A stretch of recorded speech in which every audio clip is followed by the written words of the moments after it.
സുഹൃത്തുക്കളെ, നല്ല പോത്തുംകുട്ടന്റെ ബോട്ടി നമുക്ക് വിറകടുപ്പിൽ ഉരുളിയിൽ വെച്ചിട്ട് പച്ചരി ചോറും കൂട്ടിയിട്ട് ഒന്ന് അടിച്ചു നോക്കിയാലോ. സൂപ്പറാട്ടോ, ഒരു വെറൈറ്റി സംഭവമാണേ. ഈ സാധനം ഞാൻ എങ്ങനെ ഉണ്ടാക്കിയെന്ന് പറഞ്ഞുതരാം. ബോട്ടി വാങ്ങിച്ചിട്ട് നന്നായി കഴുകി വൃത്തിയാക്കിയതിന് ശേഷം വെറും മഞ്ഞപ്പൊടി, മുളക് പൊടി, മല്ലിപ്പൊടി ഇത് മാത്രം ഇട്ടിട്ട് നന്നായിട്ട് വേവിക്കുക. ഈ സാധനം വേവിച്ചതിന് ശേഷം ആണ് മസാലയൊക്കെ കൂട്ടുന്നത്. മസാല നിങ്ങൾക്ക് ഇഷ്ടമുള്ള ഏത് മസാലയും കൂട്ടിക്കുക, ഒരു കുഴപ്പമില്ല. ഞാനിവിടെ ബീഫ് മസാല ഉപയോഗിച്ചിട്ടുണ്ട്, ഗരം മസാല ഉപയോഗിച്ചിട്ടുണ്ട്, പച്ച മസാലയിൽപ്പെട്ട നമ്മളുടെ വെളുത്തുള്ളി, ഇഞ്ചി, അതുപോലെ ചെറിയ ഉള്ളി ചതച്ചത് ഒക്കെയാണ് ഞാൻ ഇട്ടിട്ടുള്ളത്. നിങ്ങൾക്ക് ഏത് മസാലയാണോ നിങ്ങളുടെ വായ്ക്ക് രുചി അത് നിങ്ങൾക്ക് ഇടാം, ഒരു കുഴപ്പമില്ല. കുരുമുളക് പൊടി ഞാൻ അത്യാവശ്യം ഇട്ടിട്ടുണ്ട്.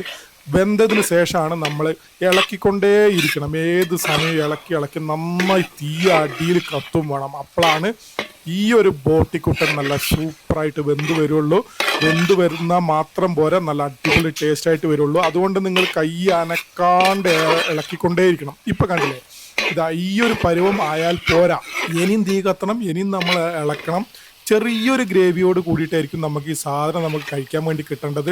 ഫുള്ളി വറുത്ത് കരി പോലെ ഇരിക്കുന്ന ഒരു സാധനം ബോട്ടിയിൽ അത്ര നല്ലതല്ല. അതുകൊണ്ട് ഈ ഒരു ടേസ്റ്റിൽ, ഈ ഒരു കളറിൽ കുറച്ച് വേണമെങ്കിൽ കളറിന് വേണ്ടിയിട്ട് നല്ല കാശ്മീരി ചില്ലി വേണമെങ്കിൽ ഉപയോഗിച്ചോളൂ. ഞാൻ പച്ച മുളക് ചതച്ചിട്ടിട്ടുണ്ട്, ഇഞ്ചിയുണ്ട്. അടിപൊളിയായിട്ടോ. ഇതിൻ്റെ സ്മെല്ല് തന്നെ കേട്ട് കഴിഞ്ഞാൽ നമുക്ക് വാരി തിന്നാൻ തോന്നും.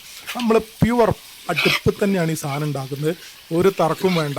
ഗ്യാസിലൊന്നും ഉണ്ടാക്കി കഴിഞ്ഞാൽ ഇത്ര സൂപ്പറായിട്ട് ഇത് വെന്ത് കിട്ടില്ല കേട്ടോ.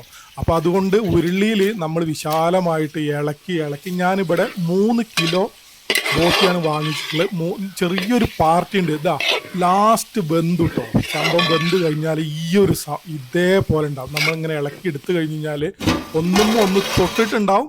ചെറിയൊരു ഗ്രേവിയോട് കൂടി ഭയങ്കര ടേസ്റ്റ് ആട്ടോ. നമുക്ക് പച്ചരിച്ചോറ്, നിങ്ങൾ വൈറ്റ് റൈസ് എന്ന് പറയുന്ന സാധനം ഉണ്ടോ, ആ സാധനത്തിൽ മിക്സ് ആക്കിയിട്ട് നിങ്ങളൊന്ന് കഴിച്ചു നോക്ക്. ജീവിതത്തിൽ ഒരിക്കലും മറക്കില്ല.